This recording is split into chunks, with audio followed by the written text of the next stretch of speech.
right, guys, welcome back to Fitness Fundamentals with Keenan and Jared. This is episode 9 already, so got a good one for you, talking about different movement patterns and kind of the common mistakes that we see within those patterns. Just to start us off, I saw a snatch deadlift at BFT this week. That was a Ooh. new movement that we haven't seen with members and felt really good. I've personally never done snatches before, and this was a regression. This was only the first variation that we've seen, so it was just a deadlift, so just pulling the bar off the ground and getting that wide grip felt very comfortable for me. I don't know how that's been for you. Well, first of all, why do they have to include snatch grip deadlifts when I leave? Just like last summer, they Yeah, they they introduced Zercher squats right after I left. the Well, same week you why? left. Why? Yeah, Come on, I want to coach that. But yes, right? snatch grip deadlifts is something that I actually don't do as a standalone exercise. Of course, I snatch, but Yeah. what I do is snatch grip RDLs. Oh, snatch grip RDLs. Why do you like the wide grip on that? It feels good for your back. It's just Mhm. good for overall grip strength and upper back engagement. You feel secure and not like you're about to fold over because you have such a Mm. wide grip, right? Your Mhm. lats and your traps are so tight. That's kind of Yeah. hard to like bend and fold over. Yeah. So that's one of the benefits of that. And also because I do snatch, so training a snatch grip and getting stronger in that snatch grip, of course, translates to a better snatch. Yeah, yeah, definitely. Yeah, I haven't really messed around with it too much. And when I set up my hands in that, I like instead of doing the deadlift, I just went all the way up. Yeah. And like it was a perfect hinge at the top, and then throwing my hips forward and got it up there way easier. It felt a lot more fluid than like a hang clean. And I'm Yeah. really confident in that. Wait, how much weight was on the bar? So how much did you snatch? It was just 25s on each side. Okay. Yeah, that's still Yeah. solid. One more benefit of the snatch grip RDL is the increased range of motion. Because you Mm. have that wider grip, you can go a little bit lower without the barbells touching the ground.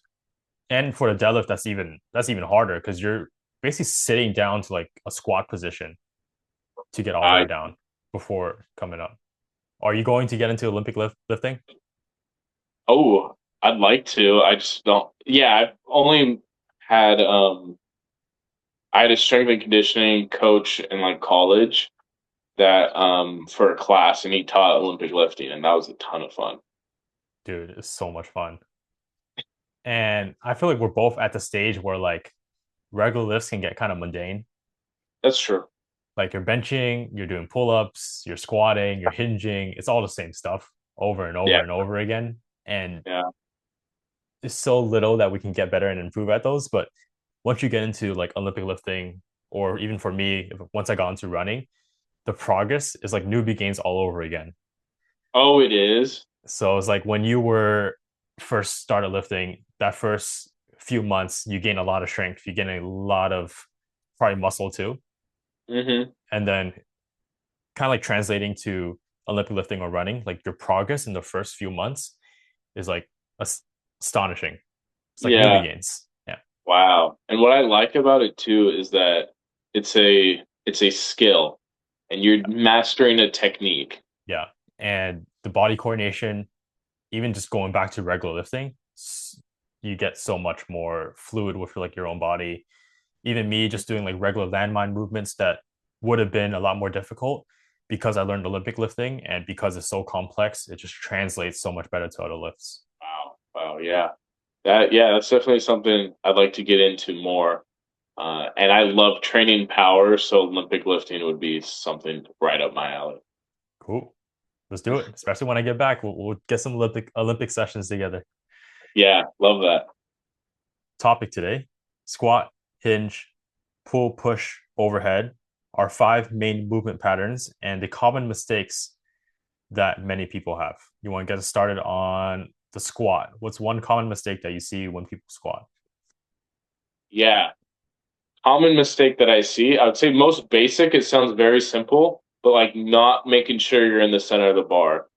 There's so many times where I'm coaching and like I see someone unrack it, and you could already see that it's uneven.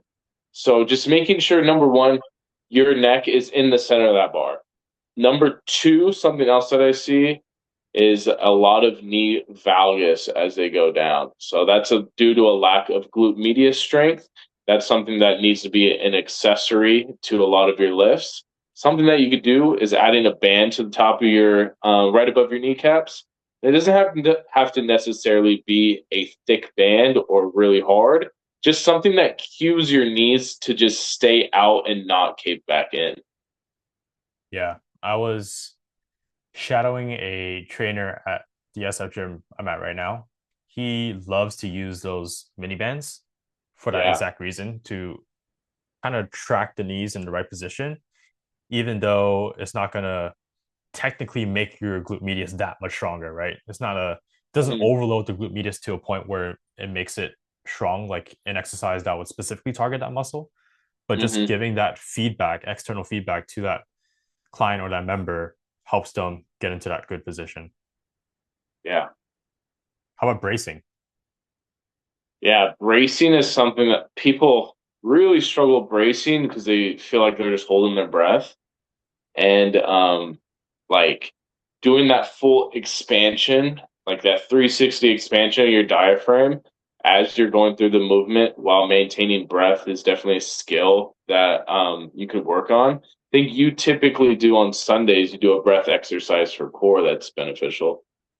Yeah, I basically have them inhale, hold, exhale, and hold multiple times. And at the end, I would have them inhale and hold for 30 seconds and then exhale. It's just like, how often do we do breath work, right? Hmm. And specifically on core days, which is when we do it, a lot of people get too tense. You see their faces go red just because they're just like crunching so hard when they don't really need to, right? They can be moving through movements fluidly without the need of, always bracing, crunching themselves. But when you go into like a barbell squat, something I use is called like a Valsalva maneuver. Mm. Have you heard about that before? I have. I studied it in college, but it's essentially just breathing in on the way down, Yeah, breathing out on the way up. exactly. It's a way of bracing your core. And I know I made a video on this on Instagram, but like overarching your back, Yeah. it'll lengthen your rectus abdominis, and that's not something that you want to do. So for bracing, I always tell people to bring the rib cage and their pelvis closer together. That'll kind of Mm. crunch and have like a semi round in their mid abdomen area, so they can brace a little bit better. I like that. Sometimes if I just need a quick cue, I just say, act like someone's about to punch you in your stomach. Right. And for the most part, people understand what that would be. Yeah. I use that cue a lot too. Works all Yeah. the time. How about Yeah. heels off? So like when people have the inability to squat low enough and then their heels raise off, and that's the only way they can squat low. Yeah. That would be something to do with ankle mobility most of the time. And that's why you see a lot of people do something heel elevated, getting a small plate underneath your heels. So that way it gives you a little bit more ankle mobility to go down. Definitely something that you should train and work on if you find the only way you could break 90 is to go with the heels off the ground. That's good indicator that that's something that you need to prove on ankle mobility wise. Yeah. What's some of the exercises that you would give for someone who has a hard time getting into that deep squat? Yeah, a couple things you could do. What I would do is kind of open up the range of motion. What I like to do is do a banded, I guess, ankle distraction, you could say. So having a band on a post behind you, putting your foot in the band, and then maybe on like a small box and just driving that knee over the toe, keeping that heel down, kind of helps create some space within the ankle. And then after that, going over to a wall and either doing a like loaded kneeling, like knee to the wall, I would say about a fist distance away. Try and keep the heel on the ground as the knee tries to tap the wall. I would say maybe 3 sets of 8 to 10 reps is typically what could help start improve that ankle mobility. Yeah, I like to recommend both passive, so like stretching, Hmm. and some active stuff like that combat stretch that we played around a little bit in our mobility class, where you are stretching that calf and then you want to pull your toes up towards your shin, which will activate your tib anterior, which is the Yeah. muscle in the front of your calf or the front of your shin. And doing both, passive stretching and active exercises to activate the opposite muscle is going to help you get into that deeper range of motion, and using it as a warm up. Even if you already have the ankle mobility, using it as a warm up kind of just feels good. Like I always just Definitely. I do those exercises not because I have a hard time getting low. It's just that when I'm in that low position, doing those pre-activation drills helps me feel better Yeah, you feel more comfortable in that bottom position. for sure. I have a question for you. Do you care about people looking up, looking down, or where their head position is on a squat? Mhm. Yes, I do. Um, so I was always trained head up, Mm-hmm. but I found over time, I mean, maybe that was just a general cue for it was like a group fitness situation. Maybe that was a belief of one coach. For me, I'm pretty much neck neutral. You shouldn't be over excessively pointing down, over excessively pointing up. I would say looking out in front of you a little bit, just where the neck is in a neutral position, not overextended. That's typically what I focus on. So slightly down is typically where I'm comfortable. A cue that stuck with me is pretend you're holding a tennis ball right below your shin. Mm, So you can't come all the way down here, right? You also yeah, can't look up here because the tennis ball will fall. So it's right in yeah, that neutral position that you were talking about. yeah, yeah. Another thing I see is on squats is when people are coming down and their hips start to shift one way. Mm, So yeah, so that would be like an indicator that one side isn't firing internally or externally. And doing a simple test, maybe you talk about like a hip mobility test where you could do internal rotation, external rotation, to find out where your tightness is, where your weakness is. Work on that so that way you could line up your squat and squat evenly on the way down. yeah. Speaking of that hip test, hip mobility exercise 90-90. You already knew I was going to say that. Yeah, Basic test yeah, is both your internal and external rotation. And if you're shifting towards one side, it's often because one side is tight and maybe the other side is loose. So using a 90-90 test and knowing which side is, external, internal rotated will help you figure out the issue. Speaking of that issue, I made a whole ebook on that. So if you're interested in that ebook and you see this podcast, send me a message, refer to this podcast. I'll send you that ebook for free. yeah, that's right. Yeah. All right, let's move on to the second movement pattern on today's podcast, which is hinges. We're talking RDLs, deadlifts, snatch grip deadlifts, any issues that you see with hinges. I would say I'll go with, I do a lot of single leg RDLs with people. I typically work with a bit of an older demographic. So getting them down in a deadlift, something I'd like to progress over time. I see mainly single leg RDLs with people. Um, a lot of times it's that back leg kicking out, not the toe pointed towards the ground. That's a sign of tight hips. Also, I see knee valgus a lot. So what I'll do, I'll have a simple band pulling their knee back into place or more stacked. That way, they're actually engaging their glute and not trying to recruit a different muscle by bringing that knee in. Right.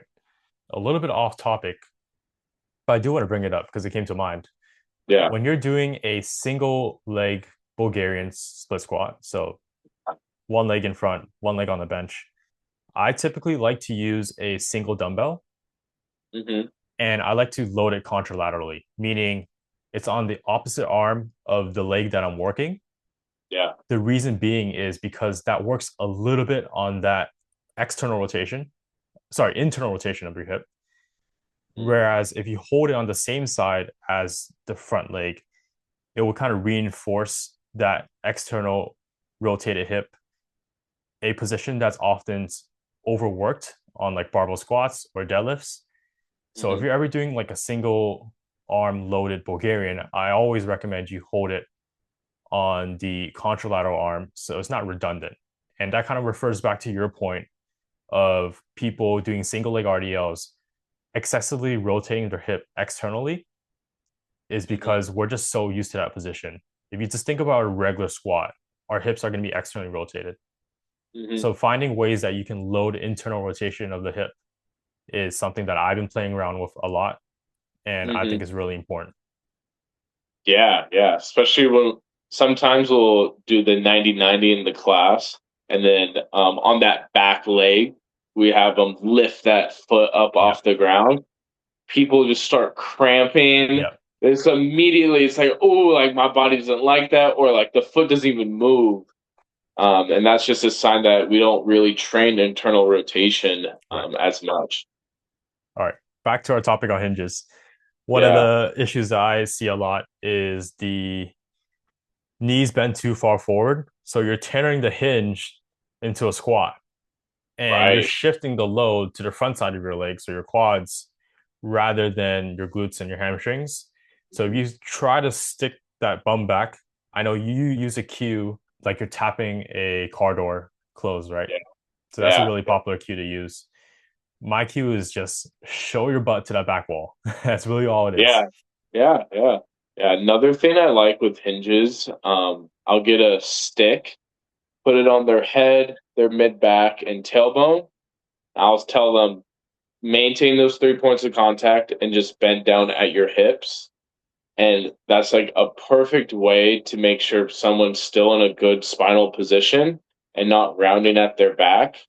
As soon as they feel that tailbone lift off and then they reset, typically, for the most part, they end up finding out how to properly hinge and what it feels like. Yeah, perfect. And that kind of goes into another mistake that we often see is our lower back rounding. And that's Hmm. often due to the hips not shooting back enough. Yeah, yeah.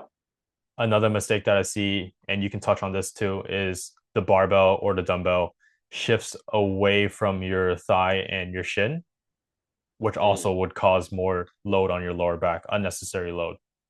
What are some cues that you Yeah. like to give for that? Cues for that, I just like telling them try to keep the weight on your thighs. Just let it ride, either ride gently or just hover above your legs.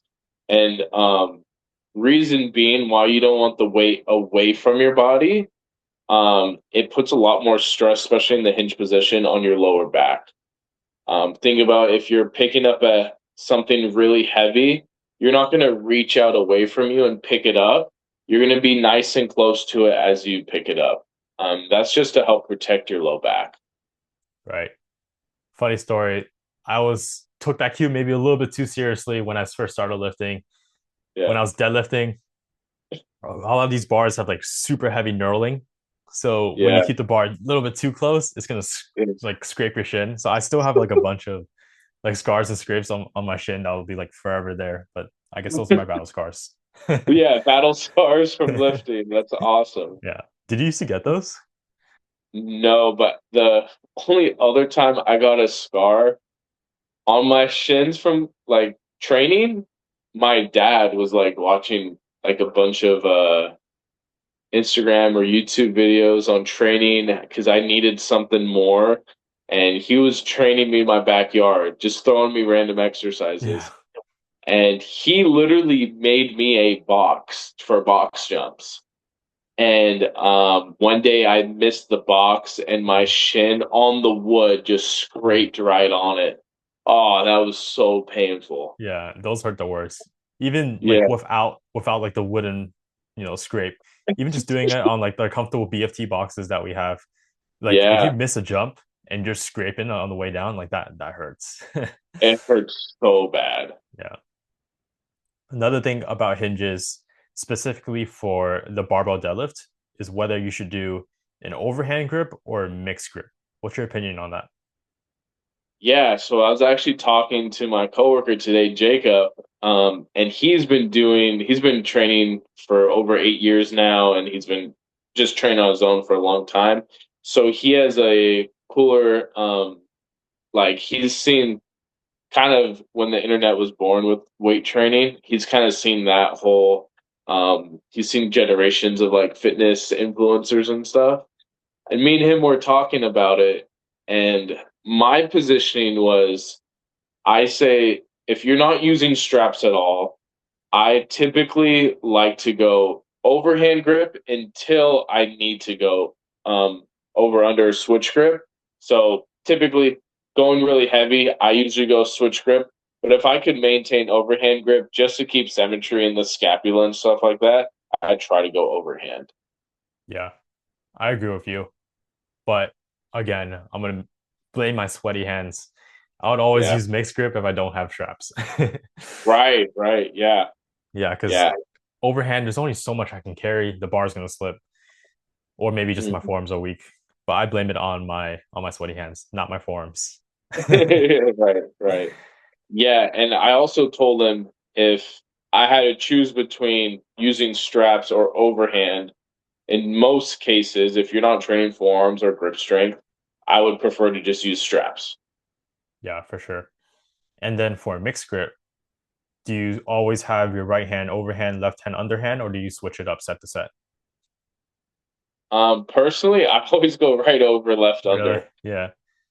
I'd say if you're training consistently switch grip, definitely switch hands so that way you don't build too many asymmetries.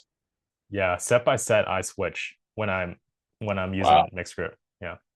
Yeah. I Because I feel remember like my it's yeah, go ahead. go ahead, go ahead. You're good. Oh, I was just saying, like, I feel like it's so imbalanced when you even just looking at yourself in the mirror, you can just see Yeah. one shoulder just like completely forward on that overhand grip. Yeah, you're basically Yeah. like tilted to the side. So for me, I always like to switch. But yeah. Yeah.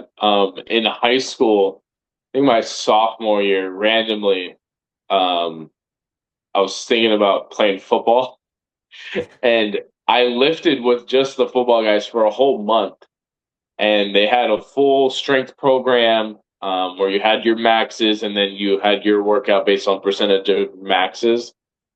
And we had deadlifts, and oh my god, I don't know why they programmed so much volume on deadlifts. It was like 5 sets of 10 or something Yeah. done. I'm over there lifting my weights. I'm like, I don't have grip left. Like this is it. And then some varsity guy, it's like, oh, try switch grip. And then I did it. I was like, oh, I could lift Yeah. so much more now. I was like, oh, I'm flying. It was like it blew my mind when I first like it was like such an aha moment to go into a switch grip. Yeah.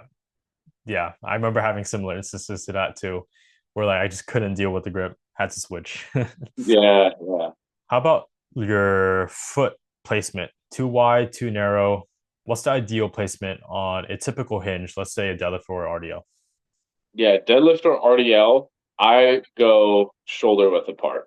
Mhm. Um, Anything wider than that, you know what? I don't even know why it's wrong, but I just hate it. I Yeah, like and then like too narrow, it's just not like a good base. yeah. Just thinking about it, I'm not sure this is Yeah. like scientifically correct or biomechanically correct, but just think about a super wide stance and then trying to do Mhm. a hinge. There's only so far back you can go. Something Yeah. will restrict you, but having kind of like I like to do hip width. I'm like more narrow type of guy, and that allows for a greater range of motion for me. And I just Yeah. feel my hamstrings a lot more rather than I think it's like my adductors more like if I go a little bit Hmm. wider. And then also Yeah. my feet will start to point outwards. It's just a whole Hmm. different movement. You're basically like comparing a sumo deadlift to an RDO. Like it's a little bit different. Yeah. Another thing I like doing with people with hinges especially is you spoke about a little bit knees coming forward too much. Mm-hmm. Um, Having a trainer or even recording yourself doing your hinge, and you almost want to think about as you go down, the knees almost straighten but don't lock out. Yep. and that really, really fires up the hamstrings. Yep. I think I posted a video on that on Instagram too. Is just putting like a bench right in front of your knees and just Mm, practicing a hinge, and your knees shouldn't be touching that bench because that yeah. bench is literally placed like an inch away from your knee to start with. And Hmm. if your knees touch the bench, it means you're bending your knees forward too much. Yeah, yeah, definitely. That's a good cue for someone who's just on their own. Yeah. Yeah. I'll literally have a stick at their knee and press into their knee and make sure it stays back there. And if they don't, you'll whip them. You mentioned recording your own lifts. That's so underrated. People don't do that enough. Maybe is it Yeah, like I'm thinking is like kind of looked down upon and bringing your phone in the gym and recording yourself, but I think it's an underrated way of checking your form because how else are you supposed to see yourself, right? I yeah, mean, unless you look at yourself in the mirror, but looking at yourself, especially from that side profile as a coach, that's my most popular, you know, position to yeah, stand when I'm coaching someone is on the side because you can yeah. literally see the alignment and everything.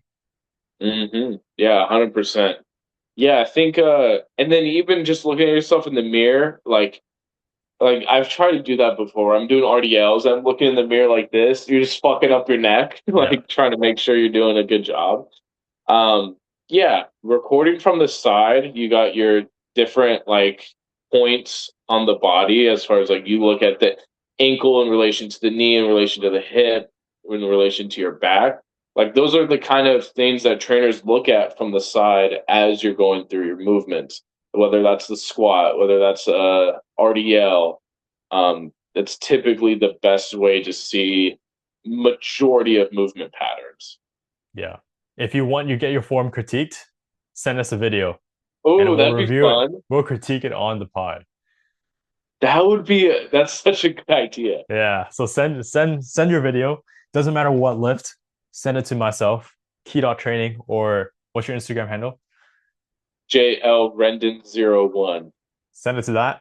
Both doesn't matter. We'll critique it. Yeah, yeah, that's a great idea. Let's move on to pulling movements.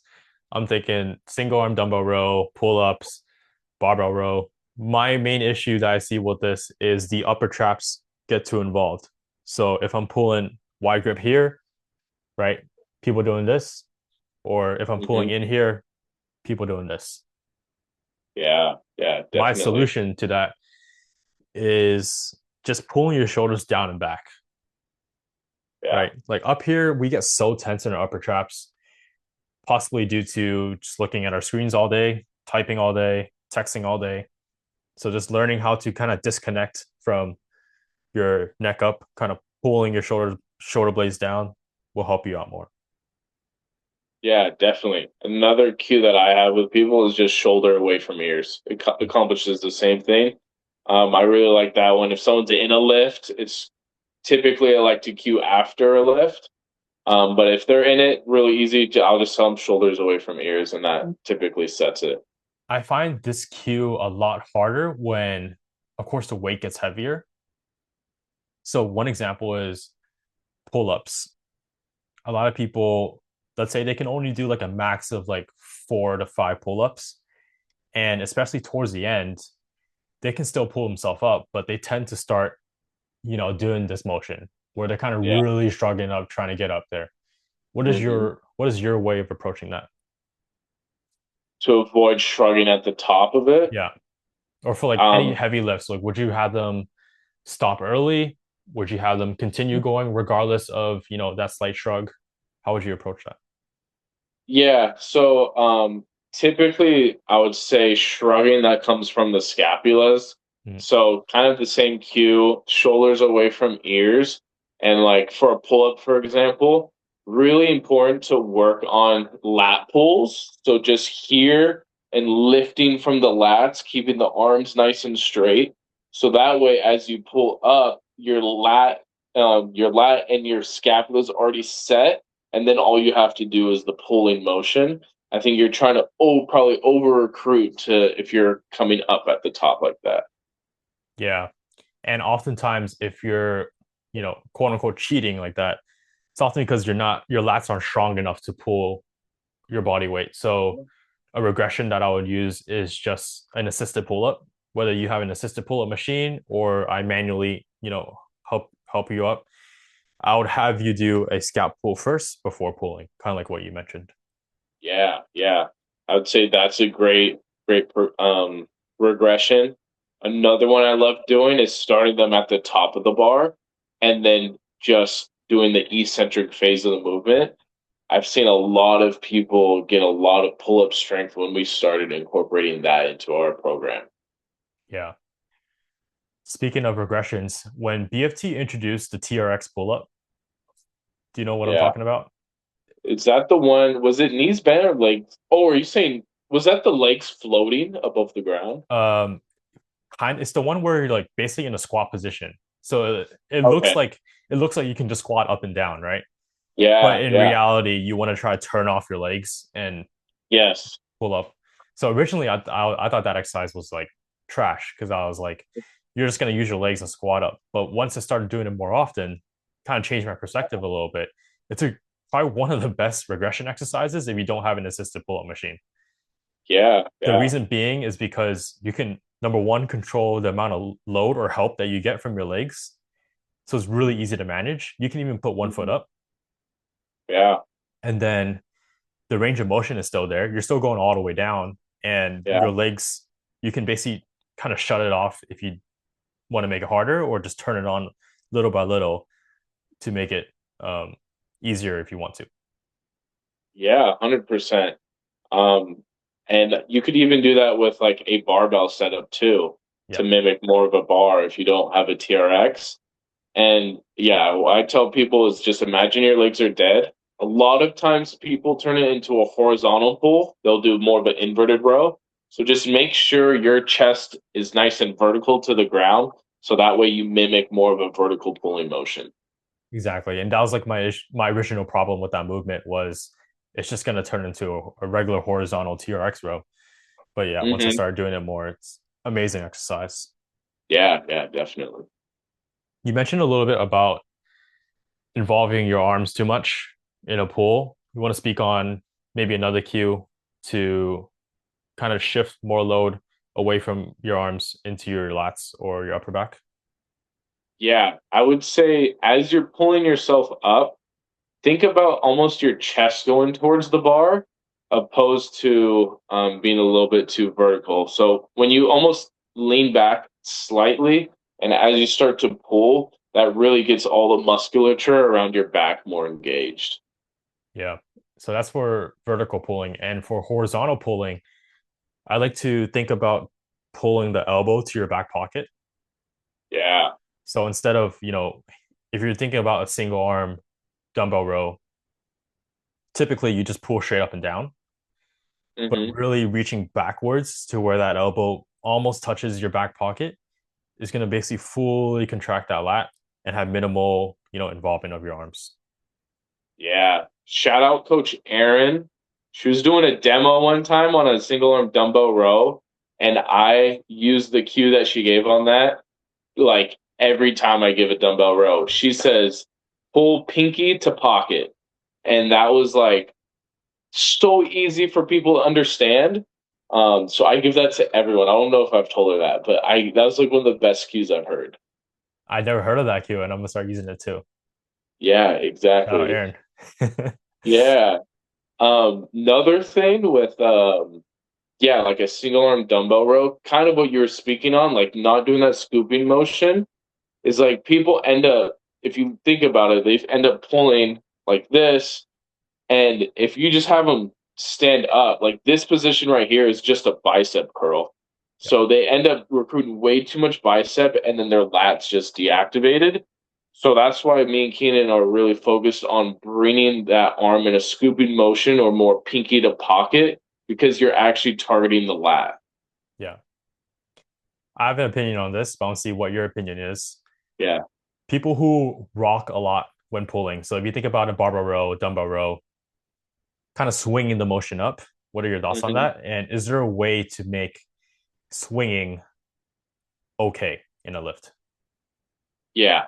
I would say some swinging while controlled is acceptable.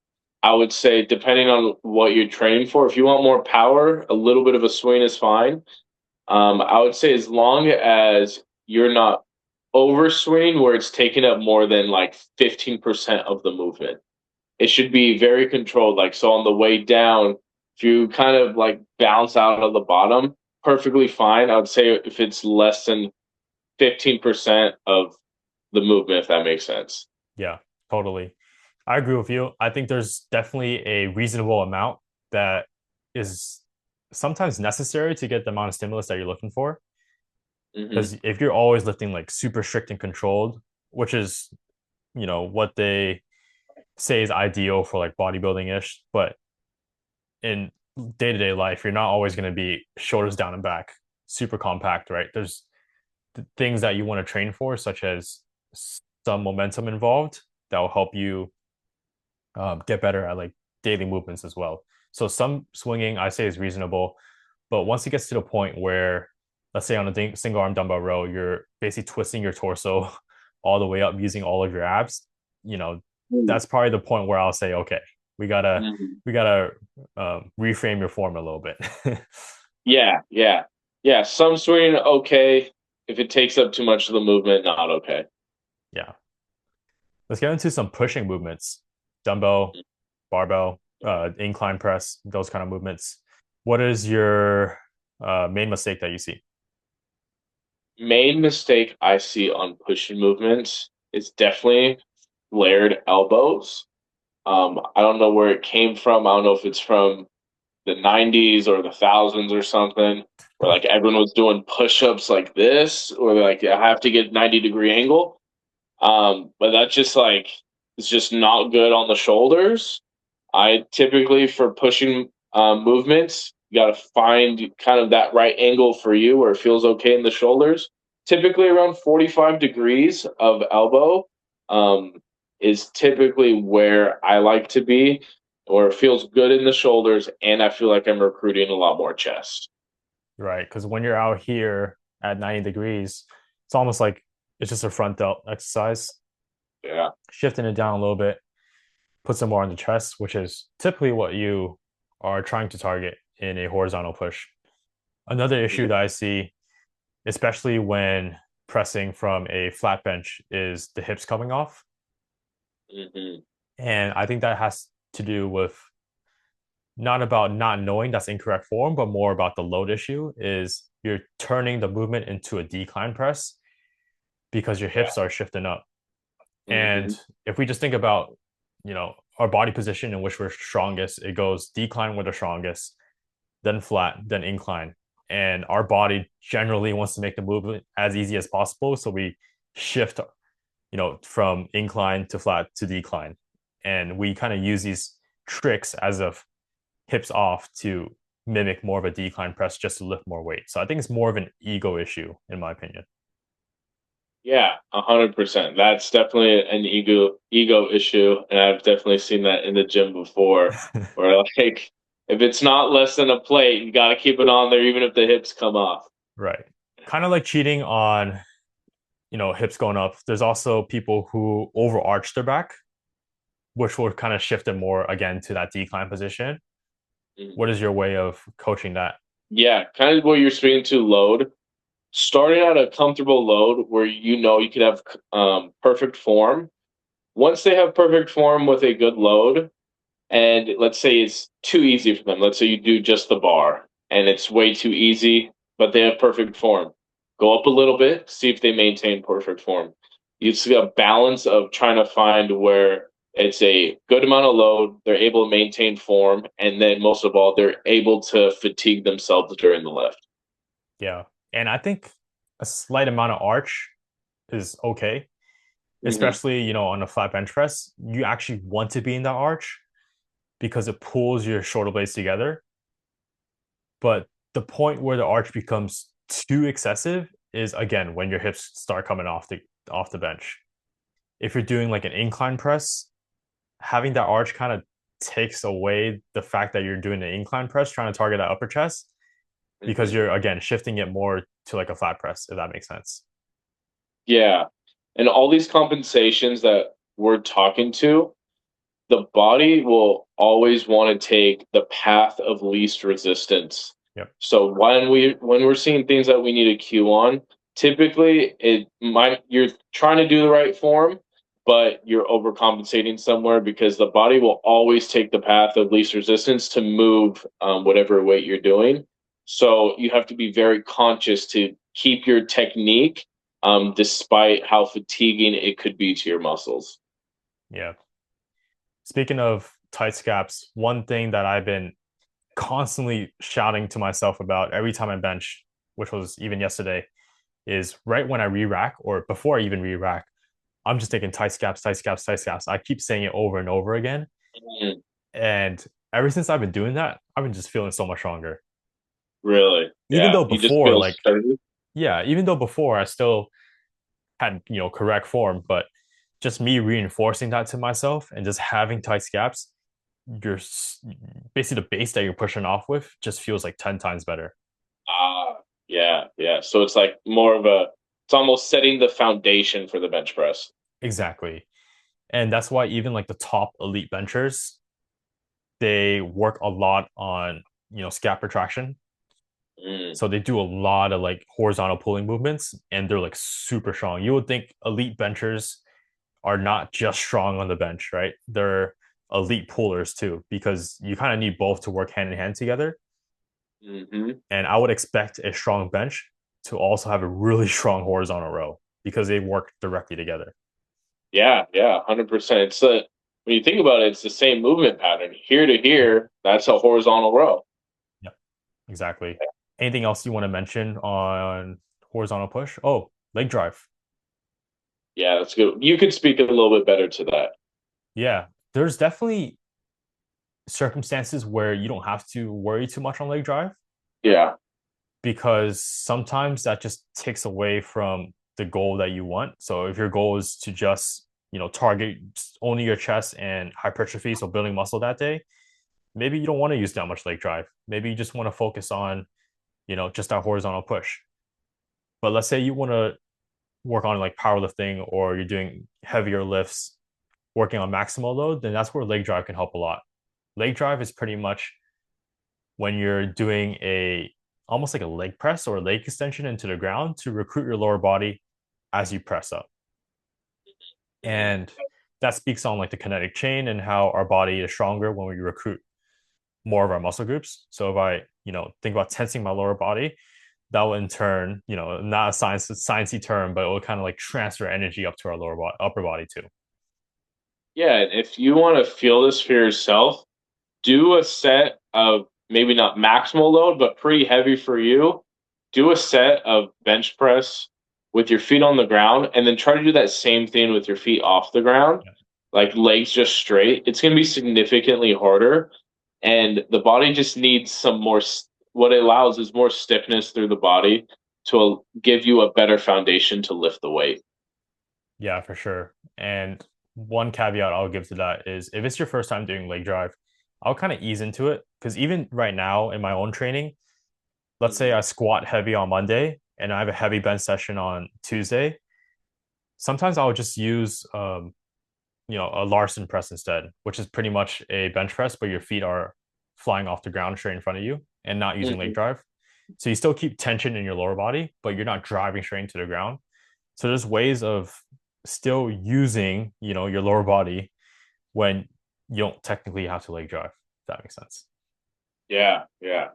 Last tip I like to have on bench press, it sounds very simple, but making sure your grip is even. Mm. A lot of times I see people unrack it and their grip isn't even. The best way that I've found to make sure your grip is even is on every barbell towards the outside, just outside shoulder width, you'll see a little smooth part that isn't rigid. I use that as a guide to make sure my grip is even. So for me, a little bit wider shoulders, I go pinky on that smooth part. That way I know every time I'm in the right place.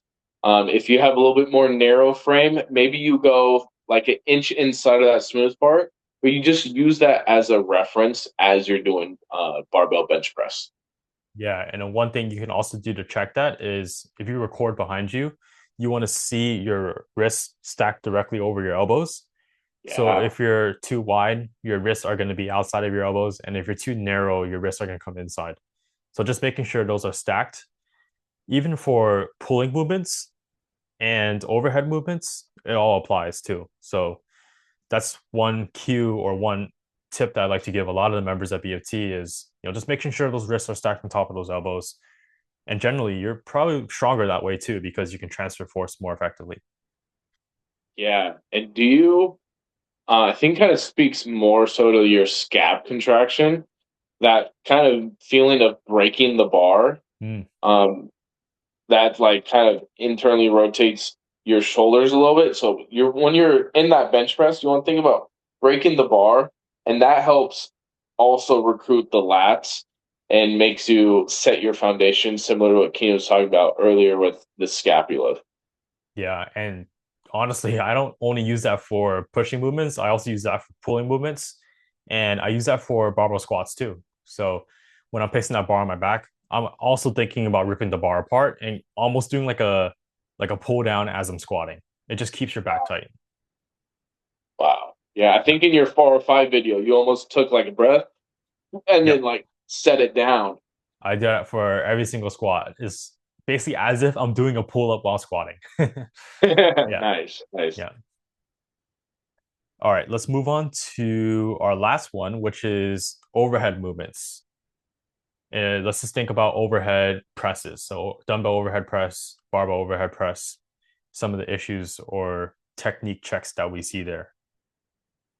Yeah, yeah. So one thing that we typically see, similar to a bench press when your hips come off the ground, another um, lateral like kind of thing that we also see with overhead pressing is as you're pressing overhead, a lot of people start to overarch the back in Mm, order to recruit a little bit more. They're almost trying to recruit their chest to get it up exactly. there, Yeah.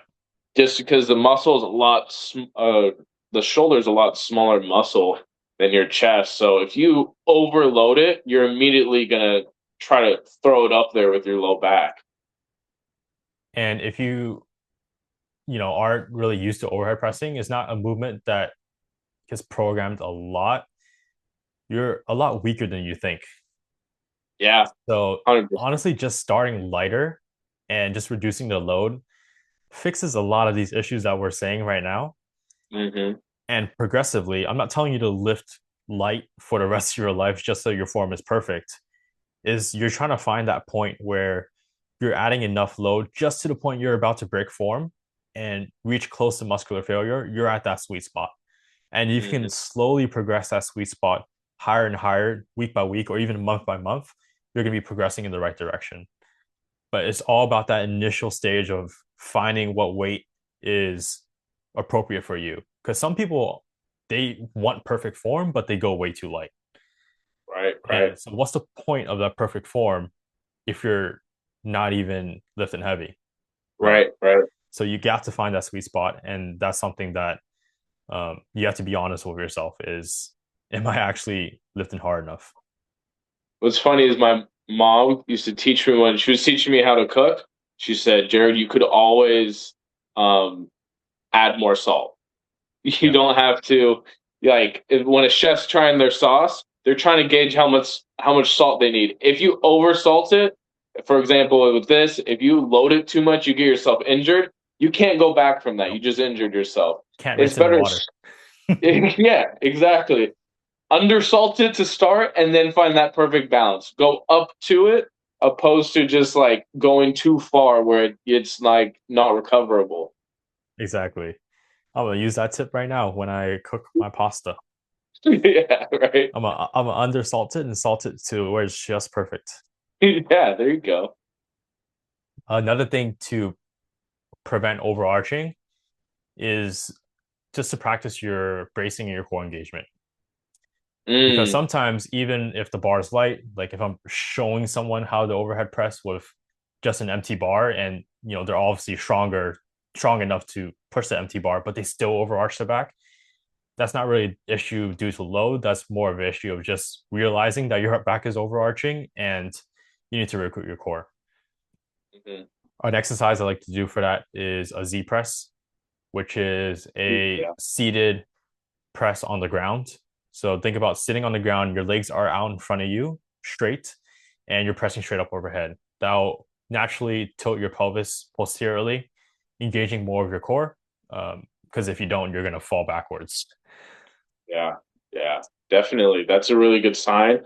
And if you have low back pain, it's probably because you're overcompensating because your core is weak and Exactly. making sure you have a full 360-degree um, diaphragmic pressure and core strength enabled to do that overhead press, or that goes for any movement.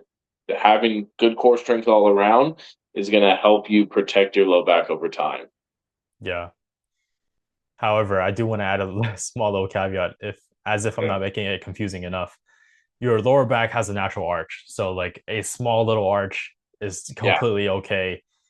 And if you're not feeling any pain or tightness in your lower back after a press, but you are arching a little bit, it's probably Yeah. because that's just naturally how your back curves, and everyone's Mhm. lower back has some sort of curvature. So 100%. 100%. Yeah.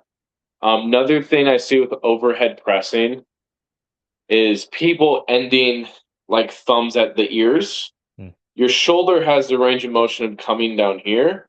So if you're doing a dumbbell press, don't just end right here, end all the way down. And instead of being at 90, kind of like those push-ups you're talking about, end at about a 45. That'll help you get a little bit more comfortable and get you in a better positioning as you press overhead.